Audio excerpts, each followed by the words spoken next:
మీలో ఎవరు కోటీశ్వరుడికి క్రియేటివ్ ఆ! డైరెక్టరా? నేను క్రియేటివ్ డైరెక్టర్‌గా ఇది చేశా. తెలుసా ఎవరికి అందరికి? తక్కువ మందికి కదన్నా? అంటే ఐ మీన్ అవసరం ఉన్న వాళ్ళకి తెలుసు. బట్ చిరంజీవి గారు చేసినప్పుడు 'మీలో హ్మ్. ఎవరు కోటీశ్వరుడు' ఫోర్త్ సీజన్ అది. అవును. ఆ సీజన్‌కి నేను క్రియేటివ్ డైరెక్టర్‌గా చేశా.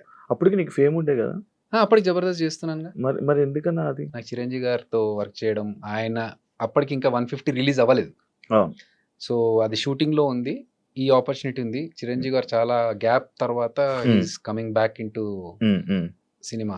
హ్మ్. హ్మ్. సో, ఆ టైంలో ఈ ఆపర్చునిటీ వచ్చినప్పుడు నేను ఎట్లా మిస్ చేసుకోవాలి? నేనింకా మీరు అడిగారా? వచ్చిందా? నాకు ఇది రిక్వైర్మెంట్ ఉందని తెలిసింది. హ్మ్. క్రియేటివ్ డైరెక్టర్‌గా. నేను if you are okay then I can work అని చెప్పేసి ఇంటర్వ్యూ జరిగింది. హ్మ్. ఇంటర్వ్యూలో వాళ్ళకు నేను ఒక పీపీటీ షేర్ చేసి అవన్నీ చేసాం. ఆల్రెడీ కార్పొరేట్ స్టైల్‌లో వర్క్ చేసుకున్నాను అవును. కాబట్టి. అవును. అవును. సో, వాళ్ళకది నచ్చి తర్వాత వాళ్ళు నన్ను తీసుకున్నారు. హ్మ్.